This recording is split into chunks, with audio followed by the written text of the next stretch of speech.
Hello and welcome to the MetaStellar YouTube channel. My name is Sophie GORJANCE. I'm one of the fiction editors here at MetaStellar, and today I am very excited to be talking to our very own Geordie Morse, whose book, Renna's Crossing, we are serializing as of last week on MetaStellar, both on our website and in Audible on YouTube. Everything will be linked below. Please check it out. Geordie, thank you so much for talking to me today. Thank you for talking to me. Yeah, this is obviously a very rare occurrence when, the two fiction editors talk to each other, but Yeah, we've perhaps, never we've never actually met. perhaps in this situation. I am not even wearing the t-shirt of the college we both went to. um, yeah, excellent. So this is very exciting. Obviously, Renna's Crossing is a project that has been near and dear to your heart for a long time. It has been previously published, and now we are getting the opportunity to see the sort of newly updated version appearing on MetaStellar every week. Like I said before, the first chapter is already up, so I was hoping that you could just kind of take our readers through what to expect from the rest of the book. Sure. So I originally published this book back in 2020, and so it's been about 5 years now since Oh my that God. original publishing. And so this serialized version is not actually going to be completely that original version because I took some time during the last few years to basically go through it again and just sort of give it an update in various ways. We can talk more about that later, but yeah. So, but overall, the story is very much just the same as it was originally conceived of being a contemporary fantasy story that is kind of somewhere between YA and NA or kind of new adult fiction, about a teenage girl named Renna who is living with sort of living in a foster home with three dads and a lot of like sort of step siblings, foster siblings, and recovering from a very strange and dark and difficult past childhood. And then one day, basically this person by the name of Job comes to them at their place and reveals to them that they have kind of like magical blood, a witch's blood that was sort of connected to the tragedy of her past and why her whole family ended up dying in an incident. And now there is this demon that has arisen, that is coming to basically try to find her and finish her off when it didn't do that 12 years ago. So the majority of the book, the meat of the book, is basically Renna traveling with Job, who becomes her teacher in magic, to this very strongly fortified area in the Adirondacks, kind of in order to protect her. But as they go along and both sort of grow in their respective ways, there's a lot of tension between them, and at some point they sort of split up because of incidents, and then Renna ends up meeting part of her old family she didn't know existed, and they offer her some amount of help, but she's not sure if that help is worth taking. So there's a lot of kind of like big kind of decision points in the book that I was excited to kind of write about. Yeah, wonderful. I love all the sort of interplay between like themes that we can sort of like know and expect from fantasy, like the hero's journey, so to speak, the sort of um, coming into one's own powers and one's own history, mixed with a very contemporary setting. I always thought that that was such a cool combo. Yeah. Um, so if you want to talk a little bit first about sort of themes, inspirations, maybe. Hmm. You have already mentioned the three dads aspect. Job Yeah. goes by they them pronouns, so like queer rep, if you want to get into that a little bit, sort of anything off the gourd, if you will. Sure. I mean, yeah, I mean, I would like to I would like to think that there is queer representation in the book. I mean, it was, I mean, I'm not a queer author, but I think that there should be queer rep in books regardless of who's writing it. So I just wanted to try and include that just because, it reflects our world, but Definitely.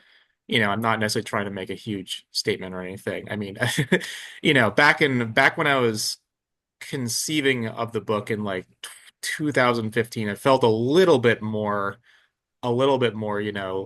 not unique, but just like a little bit more uh on current topic than, it's like now there's, an enormous slate of books that are just like really incredible for representation, and I think definitely deserve the spotlight for that. So it's like I'm not at all trying to like uh pump up that aspect of it. But yeah, no, it's I guess for inspirations, a lot of the elements that I think that the settings and the characters are really kind of amalgamations of people that I have known in my life, or um perhaps one like sort of like inspired by certain traits of one another character that I've read in fiction or seen in fiction. I don't I'm not sure I can like consciously say if there's like, a specific like story that a lot of this is coming from. I don't think there is. It's sort of just a big mashup of like a lot of stuff that I like. Um, yeah. And in terms of just like writing styles, I mean, I can't go anywhere close to feel like I can say like, oh, like, this writing is, trying to mimic or is an homage to like these people. But, it's like I've always really appreciated uh yeah, of course, I'm blanking on the name the name right Obviously, now. as soon as you need Um them. the one who did uh well, author's name and then the book title. Uh-oh. Uh For some reason, Howl's Moving Castle is coming into my head as a suggestion.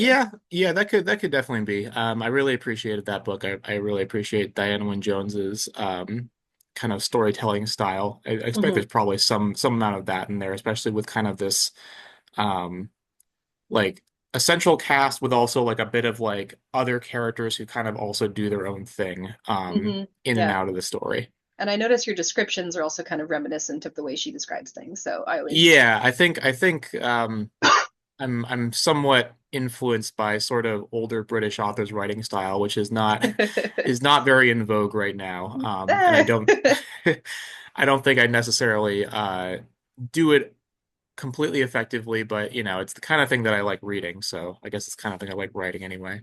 Yeah, there you go. That actually leads really neatly into the conversation about sort of how the story has evolved, both just sort of over the course of having been written and also between being previously published and republished now. So Hmm. if you want to talk about that a little bit, sort of your phases Yeah. of, yeah.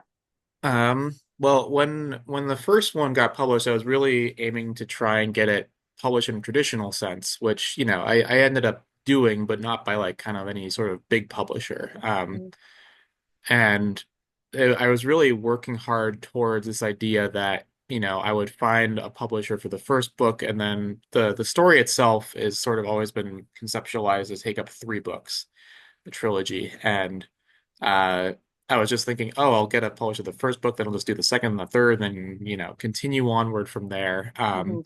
And at that time, I just really was very naive about how kind of the publishing industry worked, and just it was definitely a good experience for me to go through that process, and really kind of get a bit of my ego ground down a little bit so I could, but I mean ultimately it led into me, finding um just connecting with some really interesting people, whether it was my editor or the publisher that I worked with or and whatnot. And in the end, it's like the project was not what I originally imagined it to be, but it's definitely it's not it's not a story that just ended up being stuffed in my filing cabinet somewhere. Yeah, Um, I so I'm happy have the about book. that. You can never Yes. take it back from me, Geordie.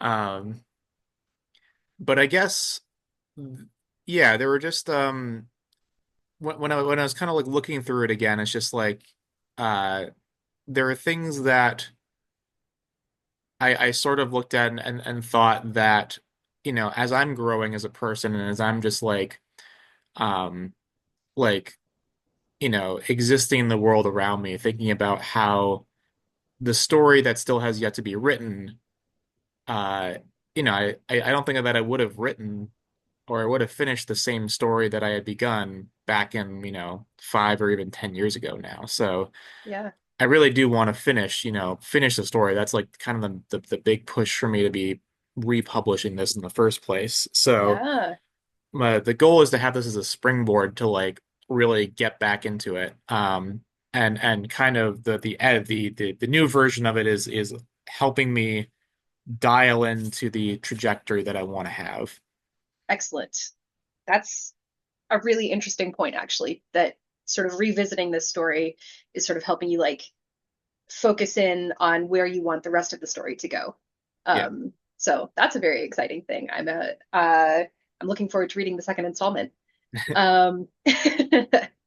That was actually all the questions that I had prepared. So if you have anything further that you'd like to mention, beyond obviously everybody should go read the chapters as they appear on MetaStellar, because I have the physical copy, Yes. but it is not going to be available physically again for several months. I can't Yeah. actually remember how long our serialization is going this time, but something to look forward to in any case.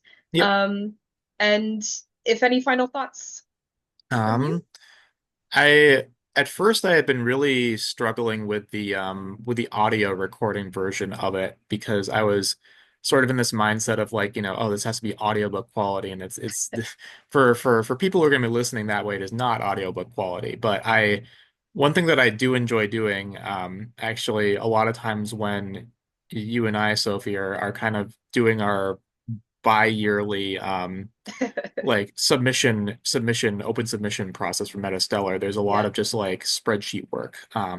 So I usually like listen to audio books in the background, and sometimes I'm not like I'm not a person who does a lot of subscription services, so usually just try to find the audiobook for free, which means like usually just kind of amateurs just reading it on their own time.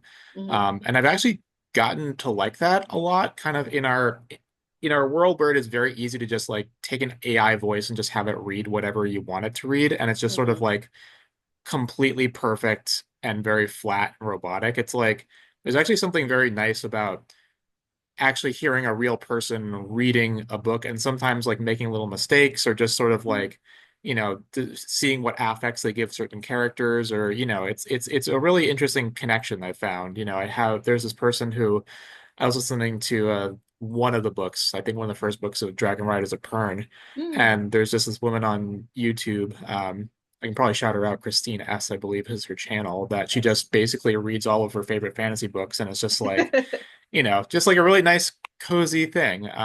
That's so cool. Yeah, no, it's like that's the kind of vibe I think that I wanted to bring to this, especially when it's just like, this isn't gonna sound like it was recorded in a professional studio, and also, for myself, I don't have the professional skill of a VA to like do everything very effectively and edit everything very effectively. So, if you listen to it, there'll be some mistakes and stuff like that, and I'm just trying my best. So if you like that kind of thing, I suggest you check it out. Yeah, I think the human touch is really important to maintain in these days of the AIification of art. Mm. So I think that's a selling point, honestly.